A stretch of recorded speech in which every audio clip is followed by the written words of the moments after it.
Hey, good morning. It's Dr. Anthony G. Beck, and I figured I'd jump on here for a real quick video this morning because I was, of course, having my morning nootropic of choice,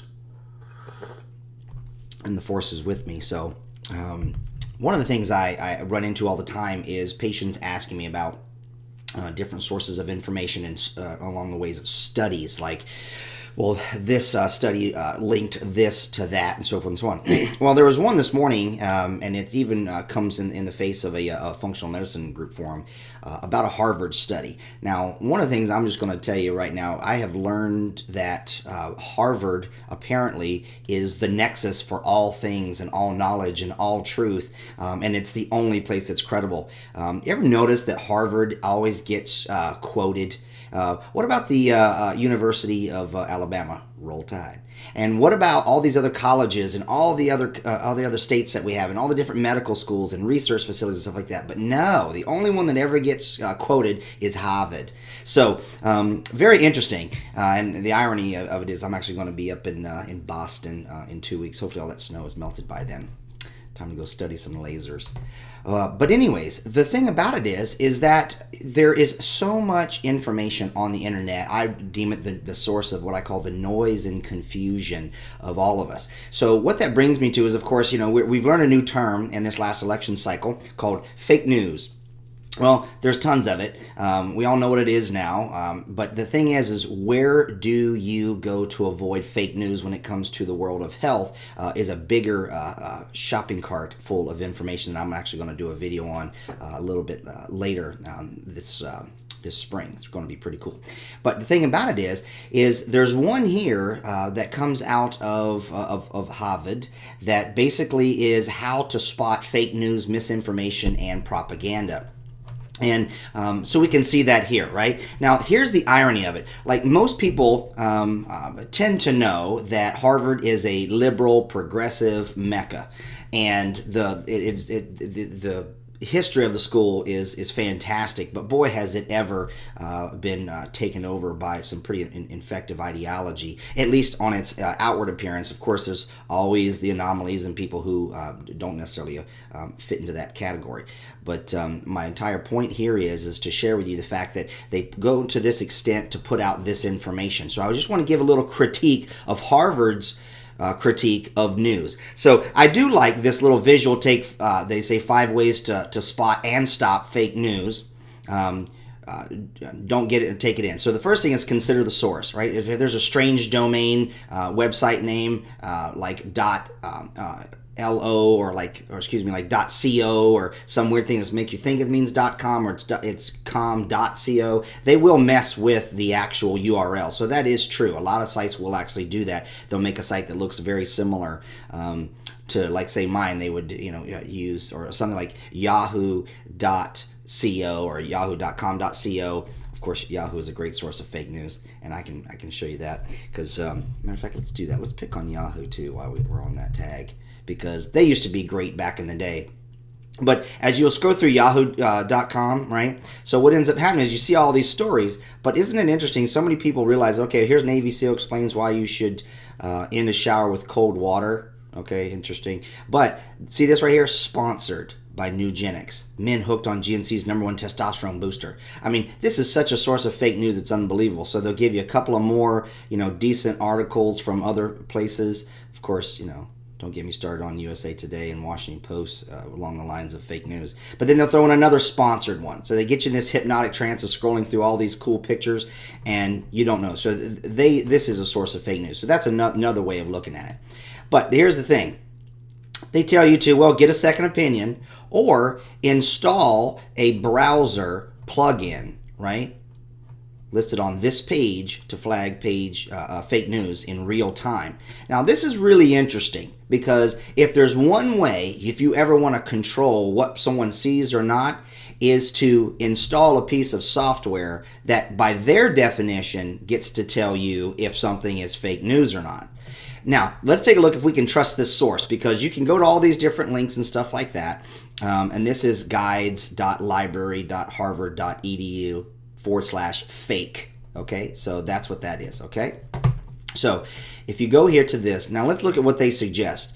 If you want to fact check They literally are telling you to go to known, absolute, biased, liberal fact-checking websites like PolitiFact, right? And look at this, Snoops. Snoops, do they not know that Snoops is an absolute fake website? Do they not know the whole story behind Snoops? These are just a husband and wife team that were bloggers, and they've had a big falling out because the one guy that's a part of it, it ends up, having an affair with one of the writers, which was an escort and a porn star. Just look that up, Snoops escort scandal or something like that. And then, of course, Washington Post. We know that those guys have an absolute bias, but that's where they suggest that you go to check facts. So that's the pot calling the kettle black. And then, of course, then they want you to install some of these plugins. Which, if you don't know about plugins, you should probably let yourself spend a little time investigating that. These are tracking devices. Okay, these are going to be situations where people of a business acumen who know how to put these plugins together get people to install them, and then they can, of course, monitor your behavior online. So that's a double-edged sword there. But here's the thing. So if you click down here all the way at the bottom, false and misleading, clicky bait and satirical news sources, I found something also very interesting. Of course, their speed is awfully slow.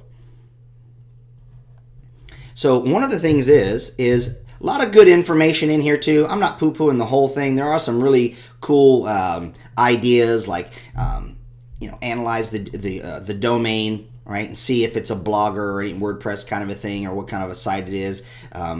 And you can read through all this kind of stuff. I'm not going to spend time on there like that. But here's the thing. So they go ahead and they do this list. Now, here's the funny thing. So you can see, like, here's an abcnews.com.co. That's a fake site. So that's what they mean when it comes to that kind of fun stuff. But here's what's really interesting. I'm just going to kind of scroll down here just a little bit. And there's a couple that I absolutely know to be pretty doggone awesome. Well, of course, Daily Wire. Yes, it's biased. Totally understand that. DavidDuke.com, we know he's a racist. I mean, oh my gosh, he's the Ku Klux Klan guy. His freaking crazy whack job. Of course, one of my colleagues, Dave Avocado Wolf, conspiracy, just because he challenges things like that. That's actually pretty funny. But one of the things is like they even go to like heritage.org, unknown. We know Heritage is an awesome source for information. Can I say it's slanted a little bit to the right? Well, of course. But what's interesting here is there's no Huffington Post. We all know Huffington Post is a liberal, progressive clearinghouse of bullcrap. And then you scroll all the way down here, and then there's another famous one called Salon. And of course, they didn't get listed at all. So here's the moral of the story. I love to share all information, both the good, the bad, and the ugly, so that way you can make your decision. That way, if you hear all sides of it, I think free speech is amazing. Everyone should be able to be heard, as long as it doesn't call to action individuals to do harm or rob others of said freedoms. But the take home here is this. I just want to jump on here and say, listen, just because something is Harvard, do not think that it is the absolute standard of truth. They are full of propaganda and bias just like everybody is. I'm biased too. I have confirmation bias. I can totally admit it. And, you guys who are in my audience absolutely know that I am not a fan of conventional medicine in its current status quo, in its name it, blame it, claim it, tame it game that it plays with patients. I'm all about balance and biochemical individuality and genetic uniqueness as being the source of where you should sort all your information as it applies to you as a unique category of one. So, just for full disclosure, the thing here is I want to make sure that people don't get suckered into health sites and news sites and Harvard and things like that trying to tell you what to think.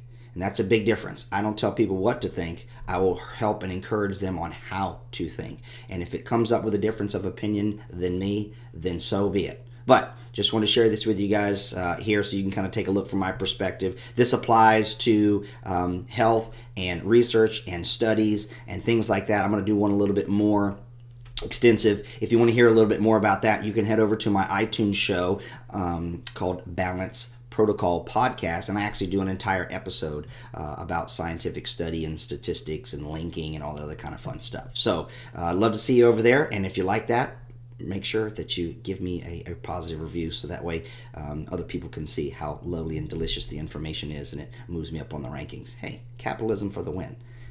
Let's live life in balance.